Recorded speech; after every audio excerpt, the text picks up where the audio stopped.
அனைவருக்கும் வணக்கம். ஜோதிடர் சுபாஷ் ராயப்பன் பேசுகிறேன். இந்த பதிவில் தனுசு ராசி என்பவர்களுக்கு நல்ல தலைப்பில் பயனுள்ள தகவலை காணலாம். தனுசு ராசி என்பவர்களுக்கு இந்த பதிவு உஷார் பதிவாக இருக்கும். யாரிடமும் ஏமாறாதீங்க, கொஞ்சம் உஷாராக இருந்துக்குங்க அப்படிங்கிறது தான் இந்த பதிவினுடைய பலன்கள். கோச்சாரத்தில் மே மாதம் 1ஆம் தேதி, அதாவது சித்திரை மாதம் 18ஆம் தேதி மேச ராசியிலிருந்து ரிஷபராசிக்கு குரு பகவான் பெயர்ச்சியானார். சித்திரை மாதம் 20ஆம் தேதி மேற்கே மறைந்து அஸ்தங்க நிலையில் குரு பகவான் சஞ்சாரம் செய்கிறார். சித்திரை மாதம் 23ஆம் தேதி சுக்கிரன் கிழக்கே மறைந்து அஸ்தங்க நிலையில் ஆனி மாதம் 20ஆம் தேதி வரை சஞ்சாரம் செய்கிறார்.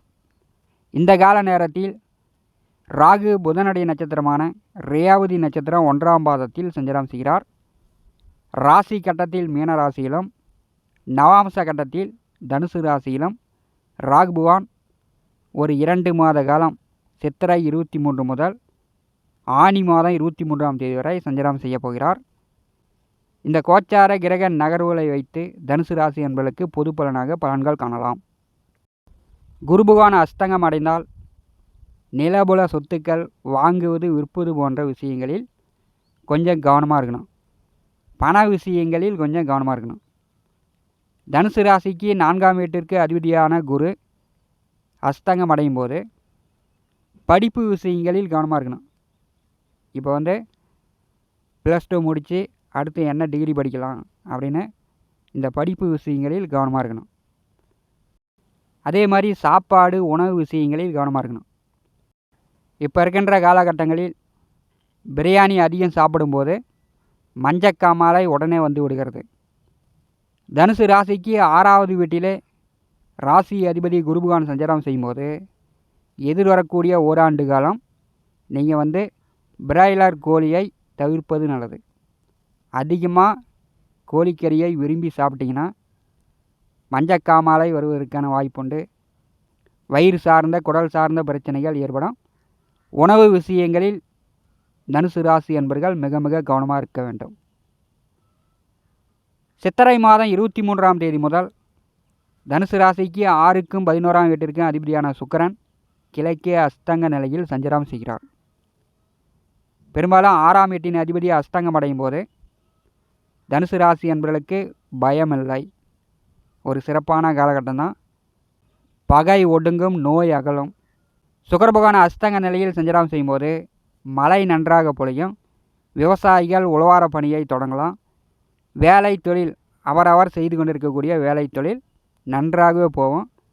6க்குடையவர் நேசமடையும் போது தொழில் வேலை மூலம் லாபங்கள் சம்பாதிக்கலாம். தனுசு ராசி என்பவர்களுக்கு சுக்கிரன் குருவால் பெரிய அளவு பாதக பலன்கள் இல்லை.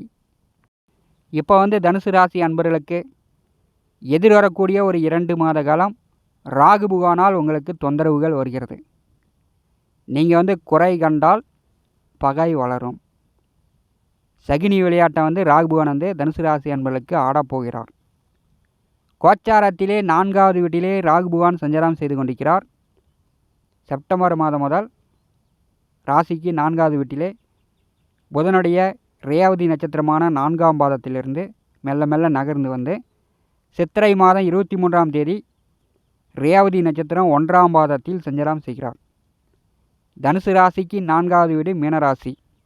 ராசி கட்டங்களில் மீனராசியில் நவாம்ச கட்டத்தில் தனுசு ராசியில் இந்த ராகு பகவான் சஞ்சாரம் செய்வார்.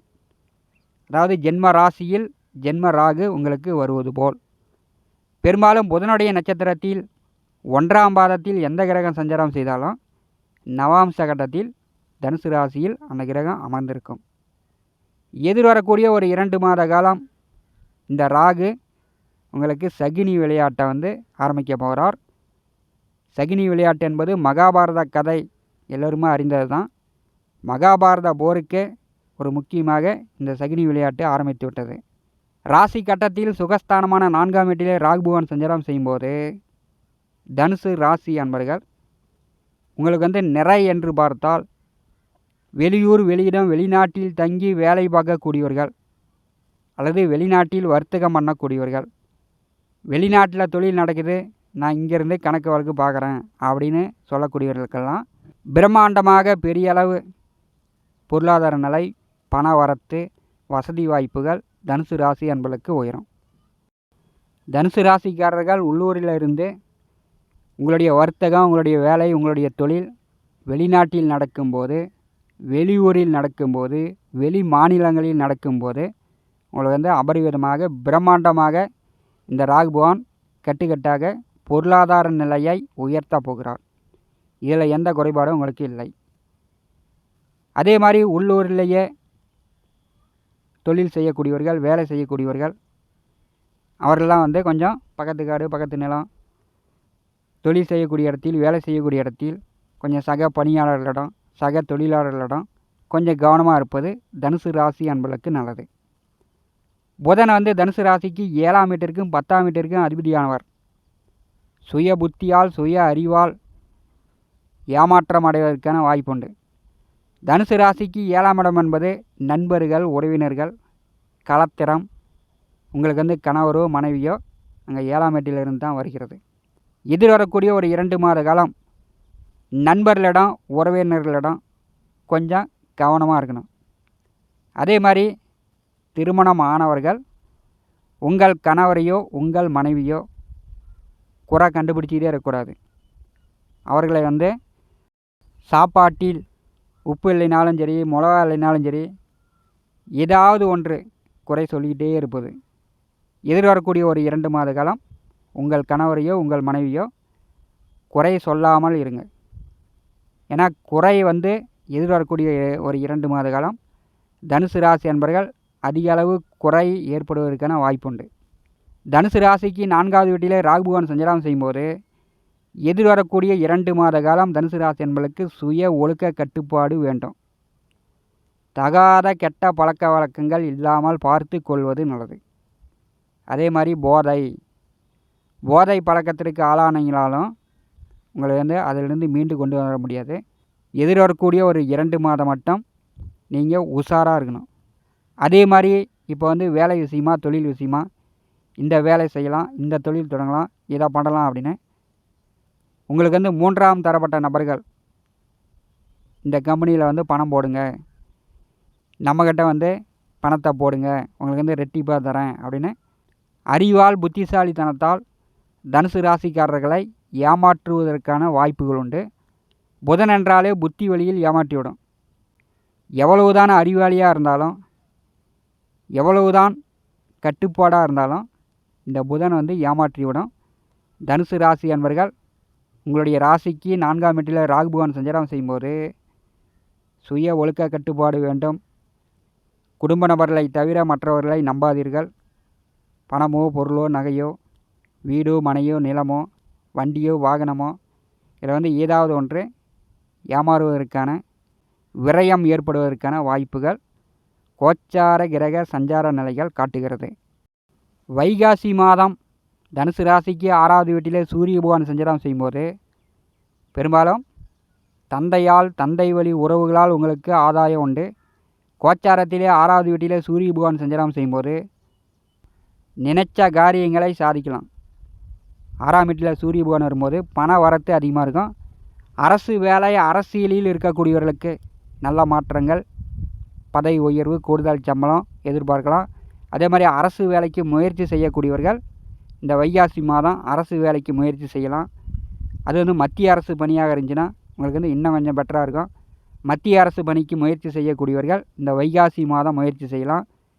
கோச்சாரத்திலே நவாம்ச கட்டத்தில் தனுசு ராசியில் ராகு பகவான் சஞ்சாரம் செய்யும்போது, 6ஆவது வீட்டிலே சூரிய பகவான் சஞ்சாரம் செய்யும்போது மத்திய அரசு பணிக்கு தனுசு ராசிக்காரர்கள் முயற்சி செய்யக்கூடியவர்கள் இந்த வைகாசி மாதம் முயற்சி செய்யலாம். ஒரு 50% நற்பலன்களும் உண்டு. 50% எதிர்பாராத ஏமாற்றங்களும் தனுசு ராசி அன்பர்களுக்கு உண்டு. ஏமாற்றம் இல்லாமல் நீங்கள் கொஞ்சம் உஷாராக இருந்துக்கணும். இளைஞர்கள், காதல் செய்து கொண்டிருப்பவர்கள் கொஞ்சம் காதல் விவகாரங்களில் கொஞ்சம் கவனமாக இருப்பது எதிர்வரக்கூடிய ஒரு 2 மாத காலம் உங்களுக்கு நல்லது. வைகாசி மாதம் முழுவதும் 6ஆம் வீட்டில் சூரிய பகவான் சஞ்சாரம் செய்யும்போது உங்களுக்கு சூரியனால் ஒரு நல்ல பாதுகாப்பு உண்டு. ஆனி மாதம் முழுவதும் 7ஆவது வீட்டில் சூரிய பகவான் வரும்போது கலத்திர வழியில், மாமா மச்சான் வழியில், நண்பர்கள் வழியில் உங்களுக்கு சில தொந்தரவுகள் வரும். மாமன் மச்சான் நண்பர்கள் வழியில் பகையும் வரும்.